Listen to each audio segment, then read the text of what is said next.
Welcome to the Collecting the Past podcast. Funded by the National Endowment for the Humanities and in partnership with the Flannery O'Connor Institute for the Humanities, this project paired students from Georgia College with community members to collect oral histories from individuals who either lived in Milledgeville during the heart of O'Connor's writing career or whose lives were shaped by events that took place during this period. Our goals with the project are to expand the existing historical narrative of our town by documenting unwritten life stories and creating a public digital archive. As you'll hear, the students had fun creating their own podcasts in the style of their choice. Like our narrators, each episode has its own personality. Okay, so we are starting. All right, so interviewer is Juliann Mackiewicz, interviewing Sandra Rosseter.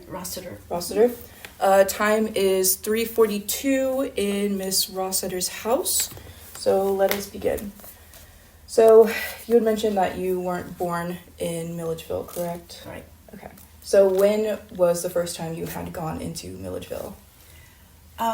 Visiting the college, the GSCW, Georgia State College for Women, while I was still in high school. Fell in love with the college and wanted to go there so badly. So when the day came and I got my acceptance letter, it was like, hooray. And so for the next 4 years, I was in Milledgeville much of the time. Of course, not for summers, but during the school year, and loved the town and loved the college. And so it was just a good relationship. That's awesome. So what really attracted you to Milledgeville? They had the coursework I wanted. And because I was interested in both English and history, and I knew a little bit they had all kinds of wonderful musical things there, and I like music, and it was, my father also was really kind of inspired me. He really wanted me to stay in a woman's college. That's what he wanted. And this was my very best choice, to stay in state and be close to Atlanta, easy drive to Atlanta. And so that was one factor, and that's why I started to look at. I went to other colleges and looked, but there was something about GSCW that was just very appealing, and I've always been happy that I did it. Yeah, I totally understand that. So what was your first impressions of Milledgeville in terms of like community and things of that nature, when you first moved? Well, the campus was beautiful, as it is now, and that was very appealing. I didn't know anyone who was going to GSCW, so this was going to be a brave new world for me.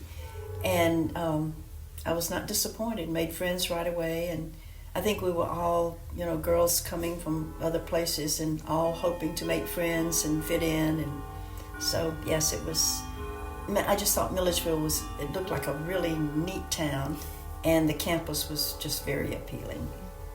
What were some of the common hangout spots for you and your friends while you were on campus? Oh, well, if you wanted to go out to dinner and you were on a student's, the student had to keep your budget, like most of us did, there were 2 restaurants. One was Ray's and one was Grant's, and they were downtown. And if you wanted to go somewhere, place really nice, you waited till your mom and daddy came to see you on the weekend, and then you went to the Sanford House. Sanford House was very much upscale, much more expensive, so you waited till your mom and daddy could pay for that. So, but it was that was just about it. I think there was one. This was before the days of the drive-through hamburger places, but there was one place outside of town that had hamburgers, but we didn't have cars, so that was just something that you went to if you happened to have a date who was going to take you someplace like that. But it wasn't fancy, so yeah, it was pretty limited. Very good. Let's see. Some questions are important. So, were you a part of any of the organizations on campus? Mm-hmm. Yes. We had a literary guild on campus, and it was the organization for English majors and English minors. And it was just a great bunch of girls, and I really enjoyed it. And I have a story about that if you have time. Yes, absolutely. When I was a junior, I was president of the Literary Guild. And Dr. Rosalie Walston, who was the department head, called me in one day, and she said, well, let me back up and tell you that Dr. Walston had a really close relationship with Flannery O'Connor and Mrs. O'Connor, Mrs. Regina O'Connor. And of course, being English majors, that was pretty exciting. And so Dr. Walston, every year she would take the college bus and put all of us in it, and we would go out to Andalusia with a picnic lunch, and we would sit on the grass and have a program, and Flannery O'Connor would be there. We'd tour the O'Connor home. This was every year. And one year, the year I was president of the Literary Guild, Dr. Walston called me in, and she said, my name is Sandra, but she called me Sandy for 4 years, and I never said anything except, yes, ma'am. And so she called me into her office, and she said, Sandy, when we go out to Andalusia, you're the president this year, so when we go out, you will give the program. And I thought, oh my gosh, Flannery O'Connor, and I have to give the program? And I said, yes, ma'am. And she said, and you'll speak on a few Shakespearean actors. So I just started doing my research immediately. The day came, we were getting ready to board the bus, and I remember praying all the way out to Andalusia. I think my prayer went something like, dear God, please don't let me be stupid in front of Flannery O'Connor. And we got out there, and I gave my program, and I didn't have a heart attack, and Flannery O'Connor motioned me over. Now, can you imagine? I'm an English major. The just idea of even being near Flannery O'Connor was pretty exciting. She motioned me over, and she told me some more stories about some outstanding, unusual actors. Actually, the stories she told me were pretty gory, but there was sort of had a Flannery O'Connor twist to it also. And I have thought about that so many times. I actually had a conversation with Flannery O'Connor. It was probably no more than 5 or 6 minutes, but it was a conversation. So that was pretty exciting. That's awesome. Yeah. So can you tell me a little bit more about what you did in the Literary Guild besides the Flannery O'Connor trip every year? Yes, I worked in student council, and I was in my dorm. I had a role, and we were also the freshmen. We were always looked after by the upperclassmen, and that was always something that was fun. Each year, you got to engage with the young ones coming in, and assure them that life was going to be just fine, and that was good. And I was always involved in Golden Slipper. Golden Slipper was a big deal. Almost all of us were involved in that, but that was the highlight of our year. The Golden Slipper was a big competition. It was freshmen and juniors versus sophomores and seniors. And have you ever heard of Golden Slipper? I have heard it mentioned a couple times, but I'm still a little unfamiliar with the tradition. It was literally a performance, and you had to write your own music, build your own sets. Now remember, we're all girls. This is no guys there to help us. Anything that had to do with a theater production, we did it. We had to sing, we had to dance. We made our own costumes.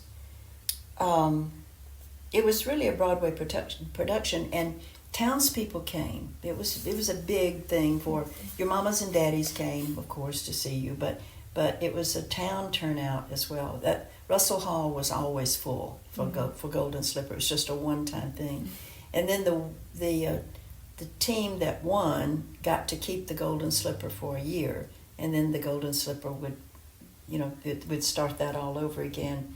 But that was a big community activity, and it also was a good time for older students to work with the younger students. So it's really, really a fun time. That's amazing. And a learning experience for all of us, for sure. Absolutely. A little while you talked about how you were on student council and worked in the community and things. What influenced you, or what motivated you to take on these leadership roles? I guess it was just the way I grew up. Mm-hmm. I came from a family of everybody, you get involved.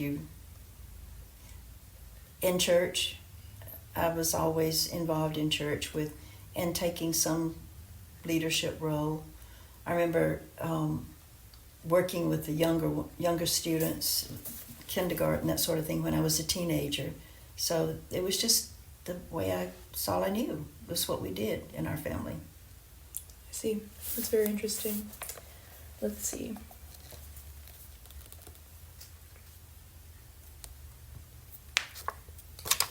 I guess the next thing I would like to ask is, what influenced you to major in both English and history? Was it family influence, or? I just always loved words. Mm-hmm. I loved English. I loved stories. I loved reading. I loved school. I did not love math. I was not good in math. I agree. But I was lucky, because in high school I had friends who were struggling with English, and so I would help them, and they would help me with math, and it was like had a good little situation going there. But I have always loved stories. I suppose I always knew I wanted to be a teacher. From the time I was a little girl, I used to line my sister and my dog up, and before I was even old enough to go to school, and we would play school. So yeah, it was my destiny, and I've never been sorry. I've loved every minute of it. Absolutely. That is amazing. Let's see.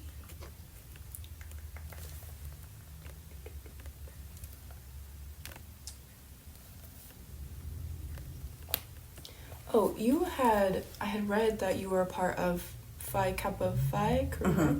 What was sorority life like back then? Do you see any difference between it then and it now? That was an honor. That was an honor group. Mm-hmm. And that was not something, we didn't have that when I was a student. Oh, I see. This would come much later, I understand. when I was working at the college, not working at the college, mm-hmm. but a part of the college leadership program. And I was already a grown person at that time. And so I was inducted into that. Okay. Through the college. I was a speaker once, and then they brought me in and gave me that honor, which was lovely. Can you tell me a little bit more about what this honor program was like? It was actually designed, it was more of an academic thing. And so I had done well in school. I don't know that they even looked at my transcript, or I don't know if they knew anything about what I had done, but I think it was an honorary thing for me because I was a speaker for their program. I see. That's amazing. Let's see.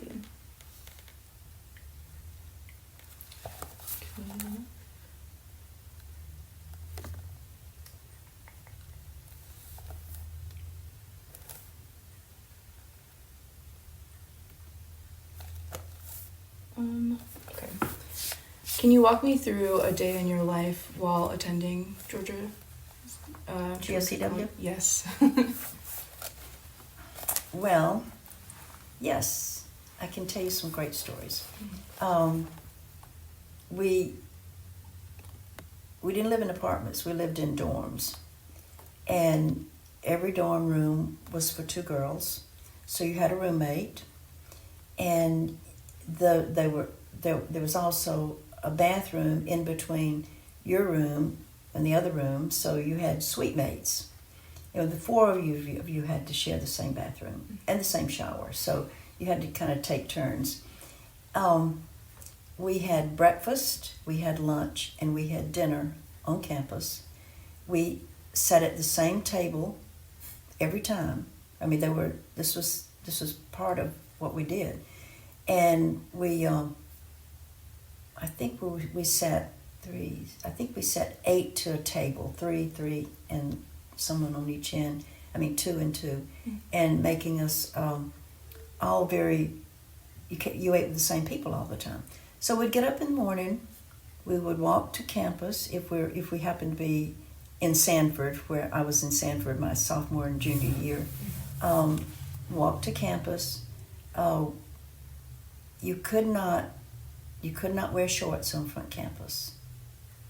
You wore dresses or shirts. We didn't wear pants. We wore dresses. And I had a roommate who is still one of my dear friends who used to put she could never get up on time. And she would put on her raincoat over her pajamas and slip into to breakfast. But most people got dressed for breakfast, and then after that you went on to class. But and we did this. It was a very organized thing. All the food was served to the table, and we had a blessing. We had a different blessing that we sang for each meal. It was wonderful. And so there was a spiritual kind of influence there that was very healthy, I think, for all of us. Some girls came, and that was new for them. It was not new for me. I'd gone to church my whole life, so that was a little bit different for some girls. But we had to show up because it was the only place we had to eat. And the house mothers, we had a house mother for each dorm. And during the week, we could stay out to 10:30, but you better not come home late. On the weekends, I think it was 11:30 on Fridays and Sunday nights, but you could stay out till midnight on Saturday nights. It was quite structured. And if you were late, the house mother would be waiting at the door for you, and that was not good. You would get really fussed at. So yes, it was very, very organized and very, in some ways, a bit rigid.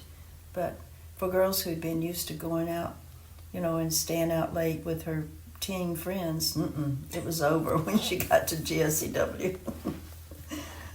So this is something I'm just a little bit more curious about, but you mentioned that you couldn't wear shorts on front campus. Mm-hmm. Why was that a thing? It was 1950s. It was just we didn't. It was kind of almost like, it was almost as if front campus was sort of sacred. You just, and I think it had to do with people who were driving by would see you on front campus, but we did not wear shorts on front campus. I know. Strange, isn't it? What by today's standards. So there was kind of like a dress code of sorts? Oh, yeah. Okay, I see. Okay, interesting. So compared to when you went to school and now, what are some major changes that you've noticed, or if you've noticed any at all, on just the campus of Georgia College? Campus, of course, there are many more buildings now than we had before. But the campus still looks very much the same. It was beautiful then. It was well cared for. It's beautiful now and well cared for. And that makes me so happy every time I'm over there. I think this is really the way it was when I was here. But many more buildings. Oh my gosh, yes. And more dorms than we had before. We had freshmen lived in Terrell, A and B. And then as sophomores, we could live in Sanford was a new dorm at that time. Well, it was the newest of the dorms. And then all seniors lived in Ennis. It was like, that was very special. Mm-hmm. Only seniors could live in Ennis. And so that was, but the campus still looks the same. It's still given the same care. And I'm really grateful for that. They haven't changed that much. many more buildings, and they kind of squeezed in sometimes. But the library would come much later after I had already graduated. But our library was the old part of what is the library now was what we had. It was very small. Yeah, the buildings are. I agree. A lot of them are squeezed in. How about the connection between Georgia College and community? Do you say that it's still the same as back then, or do you think it's changed any? I don't know because I'm not there now. Yeah. I would suspect it's changed, but at that time, it was there was a very close relationship with the community. The professors all lived in town. I don't know of a single professor that I had who didn't live in town, which was wonderful for us because the head of for instance, the head of the history department was Dr. James Bonner, who is renowned in this state. He probably knew more about Georgia history, and he has books, and much of his work is in the is in the Georgia archives, the state of Georgia archives. And every year on a Saturday, Dr. Bonner would invite history majors and minors to his home. Mrs. Bonner would make pancakes. Dr. Bonner would make his strong, strong coffee, and we would drink the coffee out of these mugs that he had, and we all felt so grown up. And we would spend the morning eating pancakes and drinking coffee and talking history. It was just so special. He made it so special, and so you couldn't not love history if you spent a morning with Dr. Bonner. And we could ask him any question, and we would talk and discuss. And by noon, it was time for us to leave and them to get back to their lives.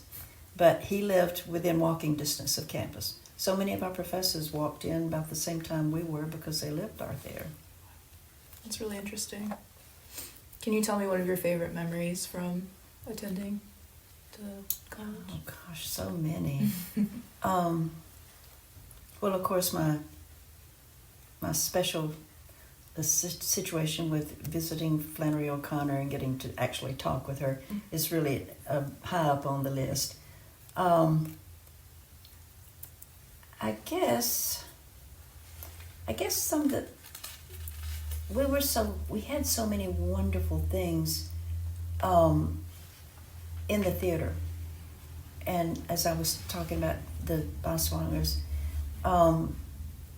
they brought in so many things, and we had things. We were exposed to music, to plays that I think some of the other universities were not exposed to, simply because we had this tie with our two professors. I'm giving them credit for it because I think they were instrumental because they had all the connections. But things like or groups like Kingston Trio, which was from West Coast, relatively young performers at that time. They came to our campus and performed for us, and that was a really big deal. We had the Ferranti and Teicher, the two pianists. That was a great story. Some of my girlfriends and I slipped into that night that they were rehearsing in Russell, and we slipped in to the theater in the back, and you know how Russell's arranged, and we kind of slid down in the seats so they couldn't see us, and they were on the stage rehearsing. Well, we knew that's what was going to happen because we knew they were supposed to rehearse that night. We wanted to hear them, and I guess there were maybe 3 of us, maybe 4, and they couldn't see us because the stage lights were on, and we were expecting to see them sitting there in their dress-up clothes, I guess. But when we got in there, they were sitting there in their undershirts. It was like, oh my goodness, Ferranti and Tasha have undershirts. It was almost like, that can't happen. Anyway, it was really funny, and we listened to much of the show and they never knew we were there, and so the next night we came when they put on their real performance, but we had already heard it one time through. It was really great. So we did get to do a lot of things that I'm sure many of the other colleges around just didn't get to do. It's amazing. So moving on from your time at the women's college, how would you say it shaped you as a person moving on into your career? Dramatically. Not only did I have great professors in English and history, but we also had a wonderful education department. And they and remember, we were a teacher's college. At that time, GSCW was pretty much known as a teacher's college. So when it came time to graduate, we were prepared. And the City of Atlanta schools came, the county schools came to interview us, talk to us, and most of us had jobs before we ever walked off campus. And in fact, I don't know of anyone who did not. Of the friends I had, my roommate was a home economics major. She was not going to teach school, but by the time we graduated, she had a job with the state working in food prep, and so, we all had jobs. So we were very fortunate in that way that we had that reputation. So I had 3 job offers before I left there, and I chose the City of Atlanta. I lived in Atlanta, but it wasn't that as much as it was I knew one person who was who taught in the City of Atlanta, and so I knew something about the schools. And when I graduated and got the assignment, of course the county hires you or the city hires you, and then you get placed wherever they want you. And I was so blessed because I was placed in the same school with this woman I had admired so much, a much older woman who was the head of the English department. I mean, it was just pure luck, but it was a blessing for me. That is so cool. Isn't that amazing? That is amazing. So did you teach English? Mm-hmm. Okay. So teaching English, I'm sure that your meeting with Flannery O'Connor was even more so meaningful. Yes, yeah. Very definitely. Was Flannery O'Connor's works a part of your curriculum while teaching it? No, not. This was high school, and she was still. We did a few stories, but no, it was not. There was no course in just her work. It was just something that you added on, and my students left knowing about Flannery O'Connor, of course, simply because I wanted them to know. But she was pretty special to me, and I hope I pass that on to my students. It's amazing that you wanted to kind of keep her story going even before she became so popular. Well, she was pretty famous then. Mm-hmm. She was home because she had been diagnosed with lupus. Her father had died of lupus, and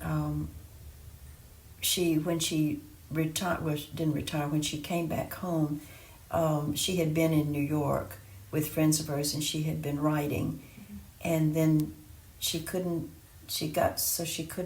lift her hands on the typewriter, and she knew something was wrong. I'm sure she also remembered that her dad had died that way. So she came back home and never went back again. And so that was telling the stories and sharing the stories with my students, and the fact that I had actually had a 5-minute conversation with her that was special, I think, to my students as well. It's one thing to hear about how Flannery was in terms of like how she engaged with other people, but you having experienced that kind of one-on-one time with her, how would you describe her, like, personality-wise?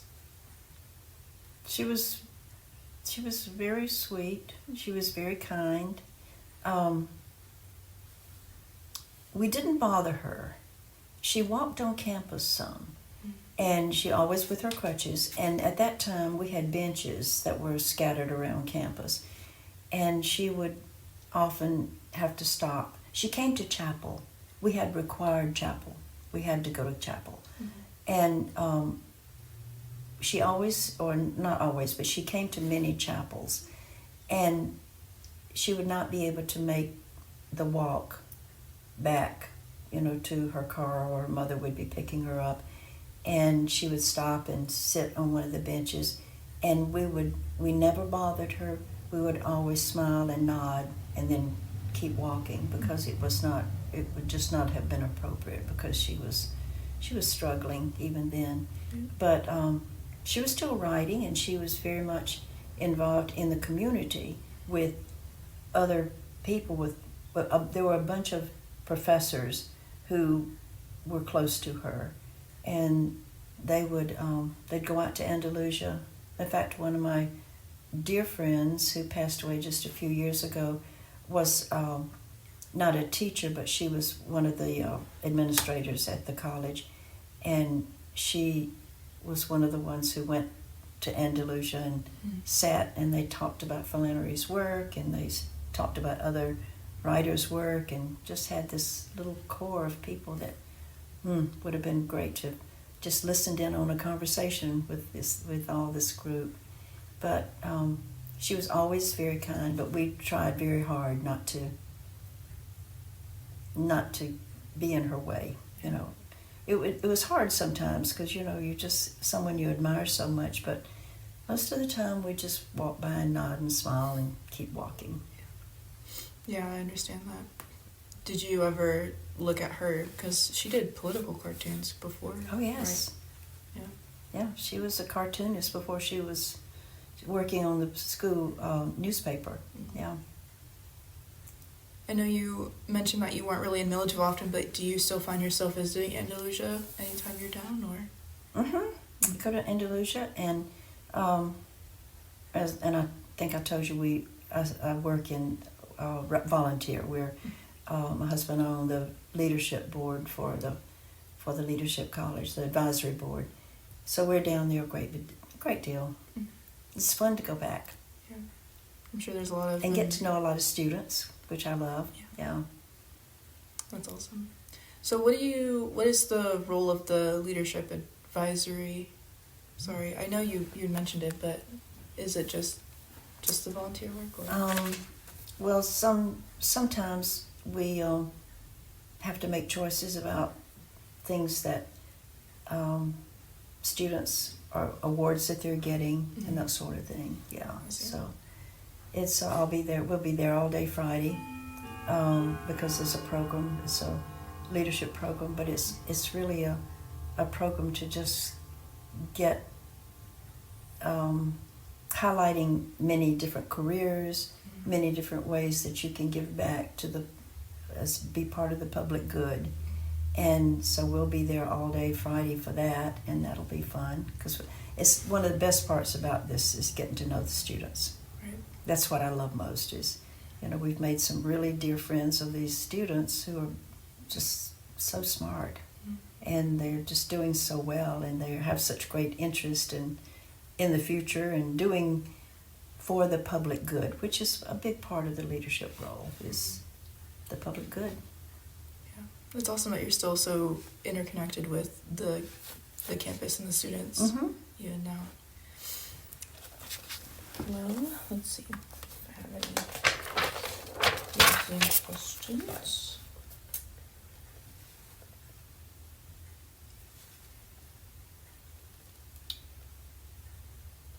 I think that might have been all my questions, but is there any other things that you would like to share about your experience and time in Milledgeville that I might not have asked you about?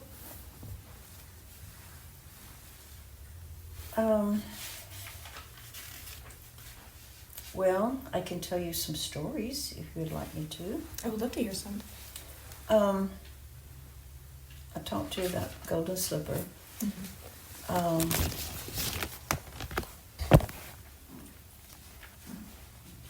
can tell you there was one time when most of the time all I saw in Milledgeville was the good. It was such a lovely town. It was filled with lovely people and people who were interested in the college. And as I said, we had the Milledgeville College Choir. Milledgeville, the people from Milledgeville, and many from GMC. And then we had the college choir, and we put on the Messiah each year. And it was great because this was, the community was just melding right in with the two colleges, the GMC and GSCW. And there was one time, though, that something happened that I have never been able to forget. I would say that everything about Milledgeville that I ever knew was good, with one exception. Something happened that seared into my brain. Two of my friends, and I had gone to the movie. There was a theater. We had where the bookstore is now, the Barnes and Noble bookstore. Well, that actually was a theater. And we had wanted to have an evening out. We went to the movie, and this would have been in the early 60s, probably maybe 1960. So we took an evening off, went to the theater, and I can't tell you the movie, but when the movie was over, we walked out,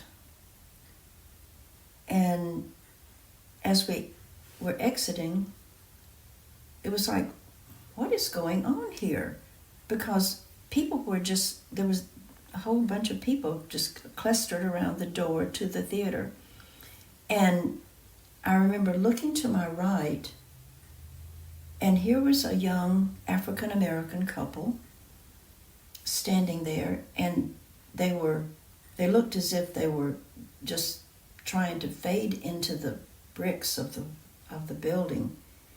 And then we'd look to the left, and coming down the street was a parade of Ku Klux Klan carrying a burning cross, and we were absolutely horrified. It was a terrifying moment.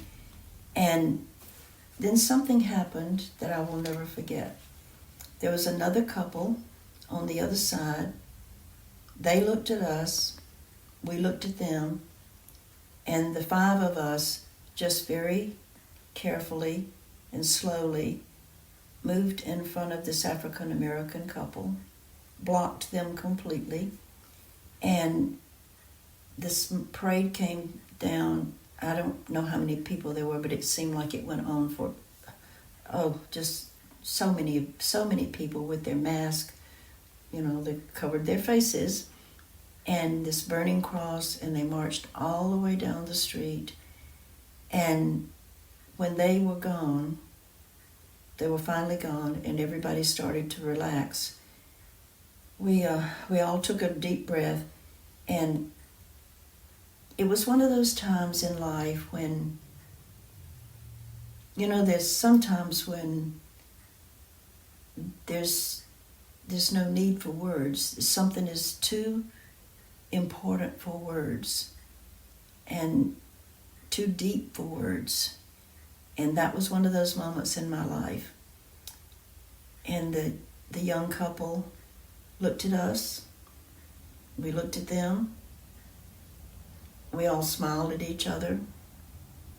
And they moved away to get to their car, and we moved away to walk back to campus. I still just have goosebumps every time I think about that. It was a horrible time, And yet it was something that we shared, and I'll never forget it. So, you have times like this, and I've often wondered how they were. I'm sure they were fine. They were young. They looked like they were very prosperous, and I'm sure they had come from work and decided they'd go to a movie, and who would ever have thought? So there was Ku Klux Klan in Milledgeville at some time, but that was the early 60s, and that was not that unusual in the South. So Right. I'm a Southerner, but that's not something that part is not something I'm proud of. I don't know, I loved we had such a good relationship with our professors. That was great. So ask me anything you want to. I think that was all the main things. That was the only negative thing I ever remember about Milledgeville. And that wasn't Milledgeville's fault. I mean, we don't know where they came from. Right. They could have come from anywhere. Mm-hmm. But they were coming down the street of Milledgeville, the main street, and it was a chilling experience. Yeah. I had goosebumps when you were explaining it. I was like, oh, that's a lot. Thank you for sharing that with me as well. It's a very heavy topic, but it's good to understand these things as well. If you want to edit it out, it's fine. Oh, no, either. It's important that we know these things as well as, you kind of have to have a balance between the good and the bad, Well, that's the only thing I ever found about Milledgeville, and it wasn't Milledgeville's fault. No. I don't know where the people came from, but Mhm. and they probably were some from Milledgeville, Right. probably some from Eatonton, who knows? But it was an experience I never want to have again. I can imagine. Okay, let's see. Let me look at my questions, see if there's maybe something else.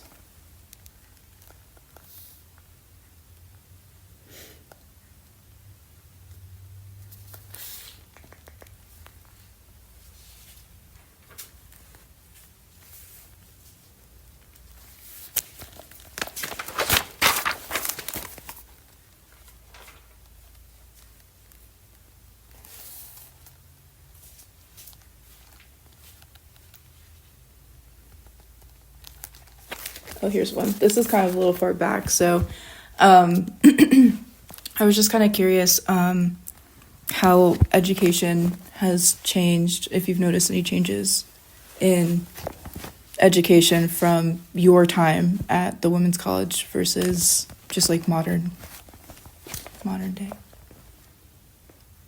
Well, we didn't have computers. Yeah. That was a big. Huge change. That was a huge change when. The first time when I was teaching, my first teaching assignment was in the city of Atlanta, and I taught at O'Keefe High School. And when we learned that we were going to be part of a computer program, what they really meant was there was a big computer set up in downtown Atlanta that was going to service many of the things that we were doing. We would be scheduling would be done through this computer system. And as I was department head at that time and of the English department, and we every summer we did the schedules for our students for the fall. Well, they said we're going to be computerized. Well, did not know exactly what computerized meant because we didn't know about computers.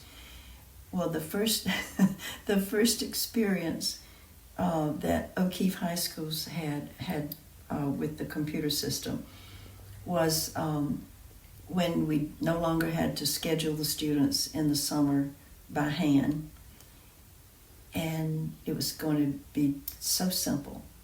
Well, it was not that simple.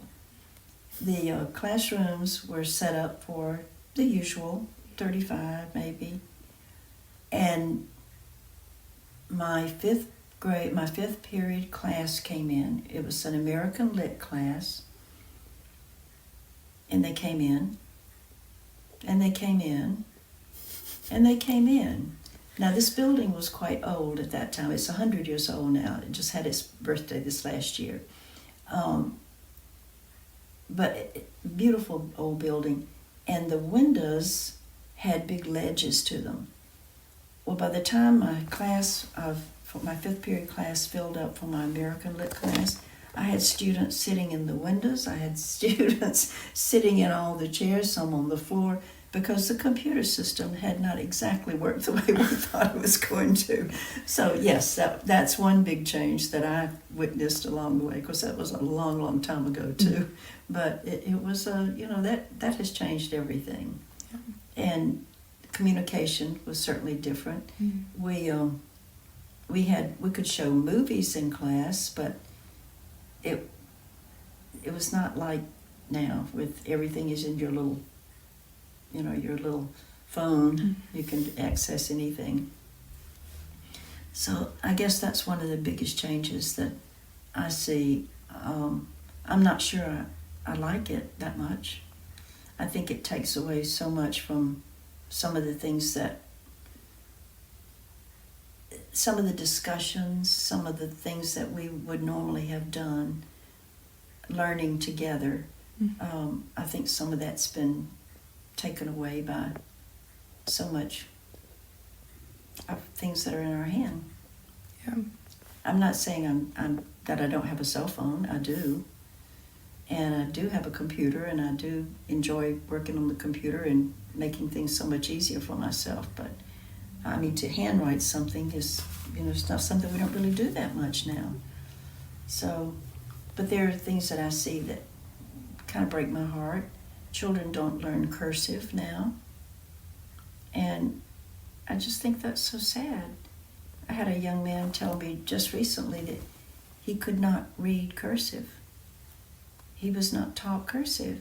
And he is headed to law school. And I thought, oh my gosh, that's going to be a little hard. What if you have to go back and dig into some old records and they're all in cursive? You're not going to understand what you're reading. So yeah, that's one change that I see, that I wish we could go back to some of the earlier ways of learning. Mm-hmm. Yeah, I definitely agree with you. I just had a question. I left my brain. Oh, I was just going to make a comment. Like, when I was in third grade, that was the year that they stopped teaching cursive. So I had roughly about a year's worth of learning cursive, and then they just stopped. So I definitely agree. I think cursive was something that would be really cool to keep.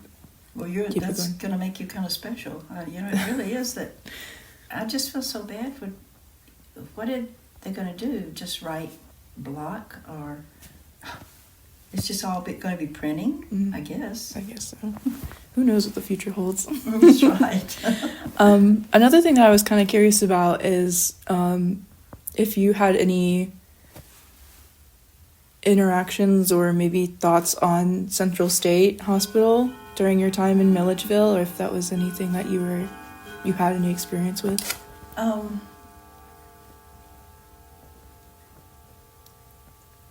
I had a psychology course, and it was an elective, because it really wasn't my field, but we did get to have electives.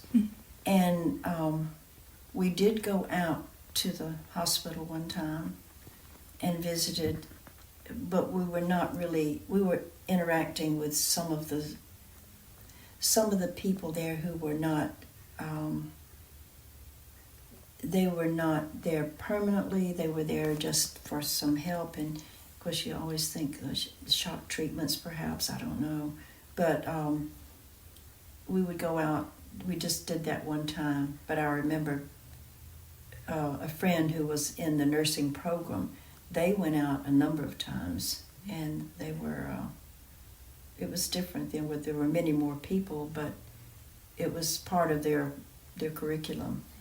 So, and we occasionally would see people from the hospital in town they maybe had come in with their parents and younger people, and they would be there and they would be having lunch, and you could almost spot them because of the way they were being cared for, I guess is what I want to say, being watched over. And but no, there was not really, other than the psychology, that the psychology department and that one particular course, that was the only. We didn't. Most of us didn't have cars, so you didn't drive out or anything like that. But we knew it was there, and it was for a long time Milledgeville. When you said Milledgeville, that's what people thought. Yeah. When I was growing up, if you said Milledgeville, it meant the mental hospital. Yeah. And nobody thinks about that anymore, though. Mm-hmm. I think that was mostly all my questions. Did you have any? I know I had asked this earlier, but any other kind of closing remarks you would like to add before? No, I think this is wonderful that you all are doing this. And it's such a special town. It has so much history. Mm-hmm. Oh my goodness, the history is so rich. And I think that's wonderful that it's being preserved, and that you're getting people other than people who live right in town involved. Yes. Well, thank you so much for your time, and it's my pleasure. That will conclude I hope I've been able to offer something that was helpful. Absolutely. Let me go ahead and... We hope you enjoyed learning more about the people and historical events connected to Milledgeville and Flannery O'Connor in this episode. If you or someone you know has stories to share related to either of these topics, we'd love to hear them. In addition to documenting community memories, you'll also help us preserve your story for future generations. Visit our website, collectingthepastmilledgeville.wordpress.com, to learn more.